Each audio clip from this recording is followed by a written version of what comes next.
Minsan, mapapaisip ka na lang, bakit ganito? Ang mahal ng halaga. Sinong gumawa? Sinong nag-layout? Presidente ba ng Pilipinas? O bayani na nabuhay para gawin ito sa isang bahagi ng Ted Filon and DJ Chacha? Sa Radyo 5, pinuna ni Ted Filon ang bagong logo ng Pagcor na ginastusan ng mahigit 3 milyon. May pagkakatulad aniya ito sa logo ng isang oil company, kaya marami ang natawa. Marami rin ang sinubukang mag-layout. Narito ang kanilang mga gawa.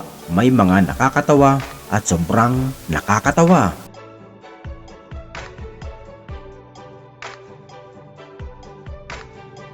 Kung nagustuhan mo ang ganitong mga video, pakishare na rin sa iyong mga kaibigan at kapamilya.